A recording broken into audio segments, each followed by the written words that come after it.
So if your desires are not your own, you are going to crumble when life gets hard. When you feel this sense of discomfort or unease or a feeling of just wanting to give up, you're not going to have the motivation to push through because you have no purpose, you have no goal, you have nothing to orientate yourself towards. And you've been programmed by everybody around you and you don't know what you want. You lived your entire life, and most of us live this way. The first 10, 20 years, even 30 years of our lives can just be spent listening to what other people think, other people's expectations, their hopes, their fears. And then you just absorb all of that stuff. And then your brain is just a tangled mess of not knowing which direction you want to go. You don't know who you are. You don't even know what you're good at, what you're bad at, what your unique strengths are, what you like, what you dislike. And this just leads to indecisiveness, escaping into instant gratification and addiction. You just don't have a will or a reason to live. And so anything, any simple event in your life can just knock you down into depressive cycles. You don't have a core. You don't have a purpose. And this isn't something that just dawns on you randomly. It's something that you actually have to spend a lot of time thinking about. It's something that you develop. Only a few lucky people are born into an aligned career or purpose. For most of us, we need to actually spend a lot of time thinking about what we want to do, thinking about who we actually are, and undoing all of this programming and shit that's just been put into your head, just letting all of that go, just divorcing yourself from the expectations of other people, from their fears, from their limiting beliefs, and just figuring out, what do I actually want? What do I actually want to do with my life? You need to ask yourself, why are you doing the things that you're doing? You probably have your whole family, your whole society living in your head, policing your thoughts, telling you what you can and what you can't do. And you just don't know which voice is really you, which voice is authentic. So you need to think about this a little bit. You need to figure out, are your motivations coming from desires, shoulds, values, or purpose? So there's these 4 different places that your motivation can come from. It can come from shoulds. So these are things that you feel like you have to do. They're not things you want to do. They're things you feel like you have to do. So you might be picking up a family member from the airport. This could be an example of a should. Maybe you don't want to pick them up. Maybe you'd rather do something else. And this is kind of like a should. But a should could also be something like getting a degree. That could be a should. Like, I don't really want to get a degree, but I think I should do it. I should, right? Like, that's a good idea. My parents say it's a good idea. My society says it's a good idea. That's an example of a should. A desire is something that gives you immediate gratification, but it doesn't give you this longer lasting fulfillment. It's good in the short term, but potentially more detrimental in the long term. And so those are things like maybe gambling could be an example of a desire. Like, you have just this desire to gamble, to win money, whatever it may be. And in the long term, you just end up homeless on the streets. And then we have purpose and values. Values are things that are gratifying to you. So you might value health. It's good in the short term, and it also gives you fulfillment in the long term. It might be difficult, but it's something that feeds you or nourishes your soul. So working out could be an example of health being a value of yours. You might want to be strong, or strength might be a value of yours. And it's really gratifying to see yourself get stronger and stronger. That can be a source of motivation. And then you have your purpose or your duty. And this is something that's really interesting. This is something that takes a lot of energy and sacrifice early on, but really deeply nourishes your spiritual self and just your overall life. It enriches your life. And so when you're working from purpose, these are the type of people that can make huge sacrifices, that can really push the human spirit to the next level. So they can really, really like push themselves because they are aspiring to something higher than themselves. They have a purpose, they have a goal, they have a vision that they're working towards.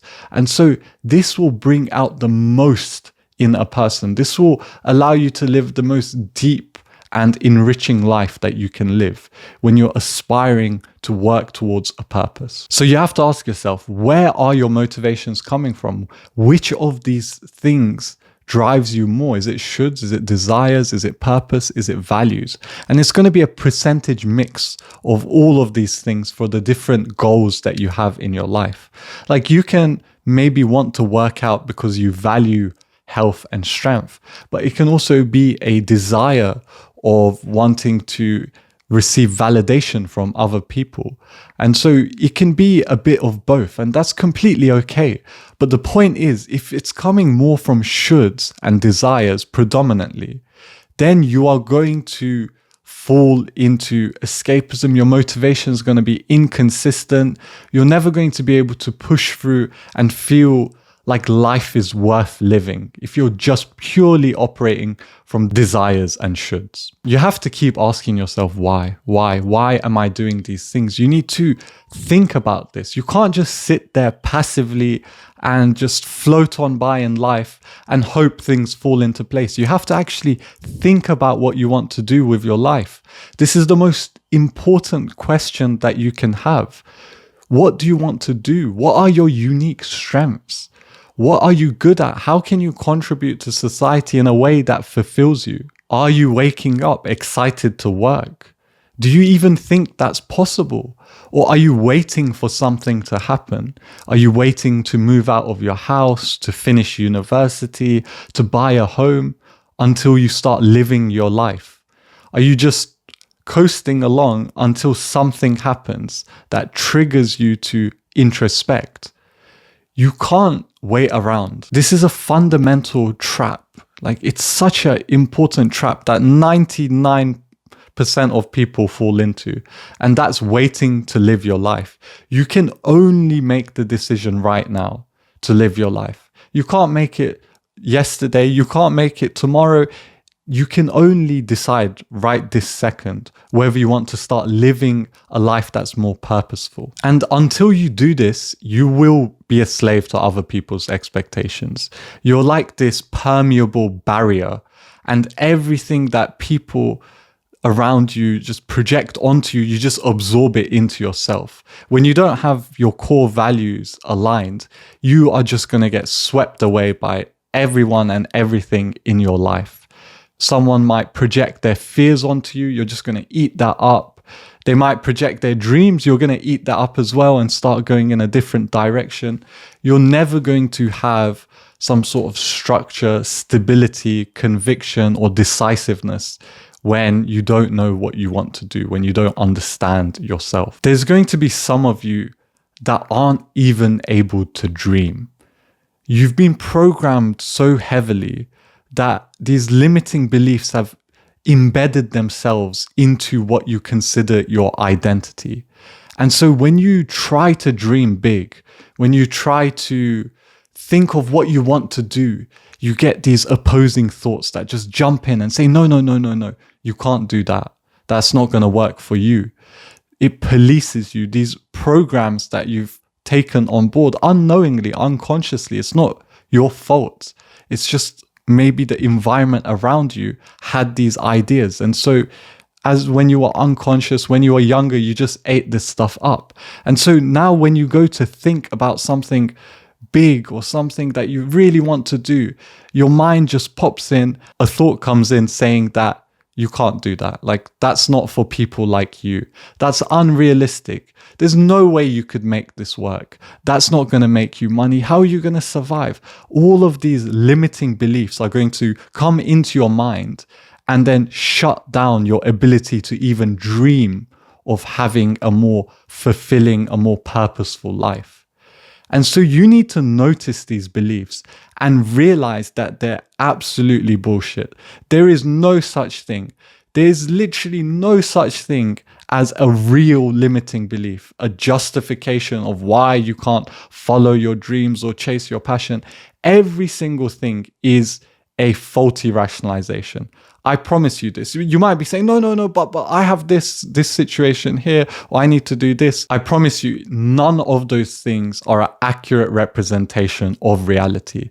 Why is this? It's because there has been someone in your situation or worse that has achieved the things that you want to achieve, that has climbed out of this kind of pit of meaninglessness. There have been people that have done it in way worse situations than yours and much better situations. The whole range is there, and it's simply a matter of what beliefs you choose for yourself. So I promise you, every single limiting belief you have is bullshit. So if you've watched this far, I'm going to give you some practical steps to what you can do next. So first thing I would do is take the test down below in the description. So I'm going to put a link to a test of what are your top strengths. So you take this test, it's free, and you figure out what are you actually good at. This is a really key point to start from, figuring out what you're actually good at. You may have a general idea of what you're good at, but it's good to just do this test and it will list all of your strengths.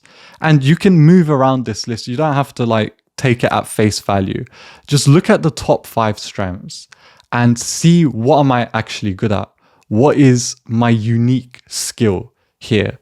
And this will start giving you an idea. And then what I would do is I would go on the internet and find a bunch of a massive value list. So 100, 200 words or whatever, and just writing all those values. So there's a bunch of values on this sheet, and I would choose your top 10 values from this sheet. Figure out what you value in life, figure out what your strengths are, and then ask yourself after you've done this, and this is going to take a while. This isn't just an easy one and done type of thing. It's going to take you a while, and you have to take it seriously. But after you do this and you have your values and you have your strengths, you're going to have more information to dream, to make a decision, to figure it out. And then what I would do is I would just think, okay, what can I do? And switch off any limiting beliefs you have. During this period, don't think about how I'm going to do it or how is this going to work. Don't think about any of that stuff. Just think about what you could do. What's possible? No, forget possible. Just what is. What is options here? Don't think about what's if it's too difficult or not. Just not the time for that. That's going to come in later. This isn't some airy fairy, just dream and it's going to happen.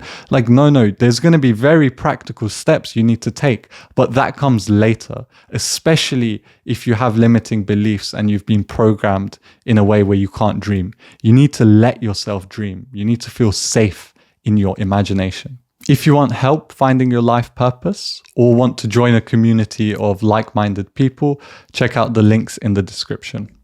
And for now, peace and love.